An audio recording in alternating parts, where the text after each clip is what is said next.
বাইতুল মুকাদ্দাসের চাবি তো ওই ব্যক্তির হাতে আসছে যার গায়ে 100 তালির কাপড় ছিল, 100 তালির। ওই ব্যক্তির হাতে বাইতুল মুকাদ্দাসের চাবি প্রথম উঠায় দেওয়া হয়েছে, যার গায়ে কোনো নতুন কাপড় ছিল না। বলা পর্যন্ত হয়েছিল, চলেন ইতিহাসের পাতা থেকে একটা শুনে দিই আপনাদেরকে। ইহুদিরা যখন বায়না ধরছিল যে আমরা চাবি দিব, কিন্তু তোমাদের আমিরুল মুমিনিন আসতে হবে, কেননা আমাদের কিতাবে লেখা আছে এই চাবি কার হাতে যাবে, তার রূপরেখা কিরকম হবে, পুরা ফটোকপি আমাদের কোরআন কিতাবে লেখা আছে, আমরা মিলায়া দেখব, তারপরে চাবি দিব, এর আগে দিব না।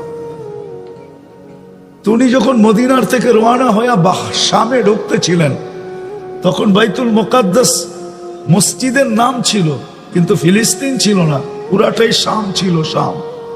শাম বহুত বড় ছিল, 7 থেকে 8টা দেশের সমষ্টিগত নাম ছিল শাম। যেমন ভারতবর্ষ, ভারত বাররে সগীর যেটাকে বলে, এটাও কয়েকটা দেশ মিলা ছিল, বর্তমানে কয়েকটা দেশে বিভক্ত, ঠিক না? আফগানিস্তান থেকে নিয়ে একবারে মালয়েশিয়া এই পর্যন্ত ছিল, পুরা বিস্তারিত, পুরো ছড়ানো ছিল। যা হোক, উনি যখন শামে সকালবেলা ঢুকবেন, রাত্রে প্রচন্ড বৃষ্টি ছিল, শামের সীমান্তে যখন ঢুকবেন, তো ওইখানে যখন স্বাধীন যিনি করছেন সেনা প্রধান, ওনার নাম ছিল আবু উবায়দা রাদিয়াল্লাহু তাআলা আনহু। তো উনি জানতেন যে আমিরুল মুমিনিন কোন পোশাকে আসবে। আজকে যেরকম প্রত্যেক দেশে কিছু এরিয়া আছে সম্ভ্রান্ত লোকেরা থাকে, আমার মতো মলবি সলবি ওইখানে থাকার সুযোগ নাই। কিছু এরিয়া আছে না, কি আমি ইচ্ছা করলে কি মিন্টু রোডে থাকতে পারবো নাকি? কিন্তু মন্ত্রী হইতে হবে, ঠিক না? এত টাকার বান্ডেল আছে নাকি যে গুলশানে থাকবো, না বাড়িধারায় থাকবো, না ধানমন্ডি থাকবো? এগুলা সব অভিজাত এলাকা, ঠিক না? আবার দুনিয়ার ভিতরে কিছু এরিয়া আছে এখানে সম্ভ্রান্ত লোকেরা থাকে। ওই যুগে সারা দুনিয়ার সম্ভ্রান্ত লোকেরা থাকতো শামে। আপনি শাম দেখেন নাই তো, এই জন্য বিরানো মুশকিল। আল্লাহ আমাকে নিয়ে গেছে, আমি পুরা শাম ঘুরা দেখছি, যার কারণে আমার কাছে এটা বোঝা সহজ যে শাম কেমন দেশ। কবির কথাই সত্য, এমন দেশটা কোথাও খুঁজে পাবে না কো তুমি, সকল দেশের সেরা সেজে নবীদের জন্মভূমি, সমস্ত নবীদের জন্মভূমি শাম বেশিরভাগ। ওটা না দেখলে বোঝানো যাবে না শাম কিরকম। এখন তো বন্টিত। তো সকালবেলা যখন উনি সীমানায় ঢুকতেছেন, তো পালা ছিল ওনার উটের রশি টানবে, গোলাম উপরে বসবে। তো ছিল বৃষ্টি, কাদা ছিল, তো উনি জুতা খুইলা বাম বগল তলে ঢুকাইয়া বাম হাত দিয়ে কাপড়টাকে একটু উঁচা করছেন যাতে কাদা না লাগে, আর ডাইন হাতে রশি টানতেছিলেন। তা আবু উবায়দা রাদিয়াল্লাহু তাআলা আনহু জানতেন যে কি কাপড় পরে আসবো। তো উনি একটা সম্ভ্রান্ত লোকের কাপড় কিনা সীমান্তে সবার আগে চলে আসছেন। তো যখন দেখা হয়েছে, তো বলতেছে, আমিরুল মুমিনিন সায়াখরুজু আলাইকা শুরাফা উস শাম, শামের সংক্রান্ত ব্যক্তিরা আমার পিছে আসতেছে স্বাগত জানানোর জন্য। ফালা ইউহসিনুকা আন ইয়ারা আলা হাদাল হাল, এই অবস্থায় দেখলে আপনাকে কেউ পছন্দ করবে না। উনি একটা মুস্কি হাসি দিয়া বলছে, কি করতে চাও? আমি একটা কাপড় নিয়ে আসছি সম্ভ্রান্ত ব্যক্তির, খোলেন আর এটা পড়েন। বাস বলতে দেরি, সিংহ তো সিংহই, ঠিক না? এক চিৎকার দিয়া বলছে, আবা উবায়দা আগাইয়ারতা বিয়াউমিন ওয়াহিদিন قد আ'আজ্জানা আল্লাহু বিল ইসলাম। একদিনে তুমি চেঞ্জ। বাইতুল মুকাদ্দাসের চাবি তো দিতেছে আল্লাহ ইসলামের দৌলতে। ইসলামের কারণে, আমার পোশাকের কারণে না, আমার ব্যক্তিত্বের কারণে না, ইসলামের কারণে দিতেছে, মুহাম্মদুর রাসূলুল্লাহর কারণে দিতেছে।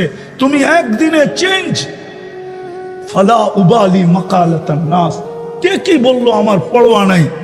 আবু উবায়দা রাদিয়াল্লাহু তাআলা আনহু বলেন, আমি ভাগছি 24 ঘন্টার ভিতরে আর একবারও সামনে আসেনি। সাহাবায়ে কেরামের জীবনী পড়ি, এদেরকে মডেল মনে করি। আঙ্গুল উঠান না আঙ্গুল। অনেক সময় দেখা যায় কেউ কেউ সাহাবাদের উপরে আঙ্গুল উঠায়, ওনাদের উপরে আঙ্গুল যাদেরকে আল্লাহ আপনার উপরে কুদরতি হাত লাগছে 2 বার, ওনাদের উপরে কুদরতি হাত লাগছে 3 বার। আল্লাহ সাহাবাদেরকে নির্বাচিত করছেন বাইছা বাইছা।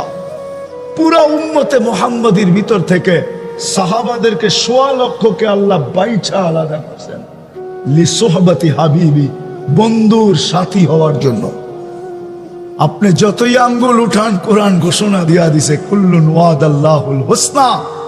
নবীজি বলে দেন প্রত্যেক সাহাবীর সাথে জান্নাতের ওয়াদা ওয়াদা ওয়াদা ওয়াদা ওয়াদা। আমি তো বলি, জানি না ওলামা মানবে কি মানবে না। অনেক সময় হয় না, ভিআইপি গাড়ির বহরে যদি নিজের গাড়িটাকে বুদ্ধি করে ঢুকায় দেওয়া যায়, তাহলে কোন গতিতে যায়? কি কোন গতিতে? ভিআইপি গতিতে, ঠিক না? সাহাবাদেরকে মনে হয় সারা দুনিয়া এই জন্য আল্লাহ ছড়ায় দিছেন যে কিয়ামতের দিন বাংলাদেশ থেকে উঠবে আর পুরা উম্মত ওনাদের বহরে যায় যুক্ত হবে। কিয়ামতের মাঠে যখন যাবে তো ভিআইপি বহরে যাবে, সব সরতে থাকবে, আর আমরা যাইতে যাইতে আল্লাহ রসুলের জান্নার নিচে যায় দাঁড়ায় যাব। এই ভিআইপি বহরে উম্মতকে ঝান্ডার নিচে নেওয়ার জন্য মনে হয় আল্লাহ দুনিয়ার কোনায় কোনায় সাহাবাদেরকে ছড়ায় দিছে যে আমার উম্মত যেন কিয়ামতের মাঠে কোন লোকাল বহরে চড়া না আসে, ভিআইপি বহরে যুক্ত হয়ে আসে, এদের গতি যেন বেশি হয়। এই জন্য মনে হয় বাংলাদেশে 2 জনকে শোয়ায় দিছেন যে বাংলাদেশের মানুষ কিয়ামতের দিন উঠবে আর সাহাবাদের পিছনে ভিআইপি বহরে যায় যুক্ত হবে। এই জন্য সাহাবাদের জীবনী পড়ব, এদের অনুসরণ অনুকরণ করব। সত্য তো? হ্যাঁ। সবচেয়ে বড় সাহাবাদের আদর্শ, আল্লাহর রসুলের আদর্শ, আল্লাহর হুকুম, সেটা হলো 5 ওয়াক্ত নামাজ। মুসলমান আজকে এই দুরবস্থার শিকার শুধু সাহাবাদের জিন্দেগি ছাড়ার কারণে। আমি তো দুনিয়া ঘুরে বলতেছি, মুসলিম বিশ্ব তো আমি কম দেখি নাই। 1.25 লক্ষের ভিতর থেকে 2-4-5 হাজারের কবর হবে। অহংকার করে বলতেছি না, আমার এই 2 চোখ দেখে নাই, বাকি 1.25 লক্ষের ভিতরে সব দেখা শেষ আমার। 1-2টা কবর তো দেখি নাই। 45,000 তো জর্ডানে রাখা আছে, 13,500 টিউনিসিয়ায় রাখা আছে, এরকম এক এক জায়গায় রাখা আছে। শুধু বাংলাদেশের 2টা খুঁজতেছি রাত দিন, ওই 2টা যদি পাওয়া যায় তাহলে এই 2টো দেখা হয়ে যাবে।